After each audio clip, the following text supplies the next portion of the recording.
87% sa gipaabot nga mga tinun-an sa Talisay City Division ang naka-enroll sa unang adlaw sa pagbukas sa klase karong adlaw.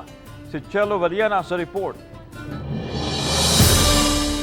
Sa gipaabot nga 57,918 ka mga tinun-an nga musud sa klase karong adlaw, 87% lang niini kun 45,446 ang na-enroll. Masaligod hinuon si Rosario Dioco, Chief Supervisor sa School Governance and Operations Division sa Talisay City Division, nga mapun-an pa ang mapa-enroll.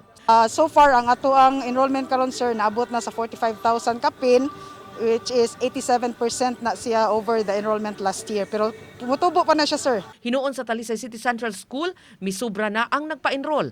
Mato ni Edith Kahilap, principal, nga misubra na sa 3,936 ang populasyon sa mga tinun-an. Gibana-bana niya nga moabot sa 10% ang pagsaka sa mga tinun-an gikan sa private school.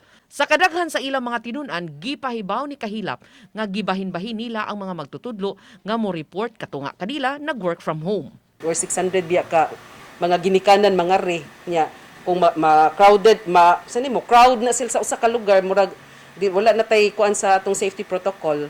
Karong adlaw, ang mga ginikanan sa mga tinun-an sa kinder ang mikuha sa module nga gamiton na sa klase. Gibahin-bahin hinuon ang mga adlaw sa pag-apod-apod sa mga module.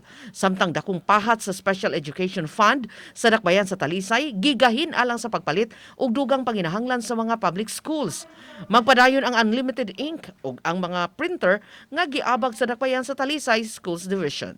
To budget the SCF para makatabang to adapt to the moments of times. And mao na yung sitwasyon karon maka-adapt raman ta. As of the moment, matabangan man nato tanan pa. Uban ni June Salon, Chelo Valiana, Balitang Bistak.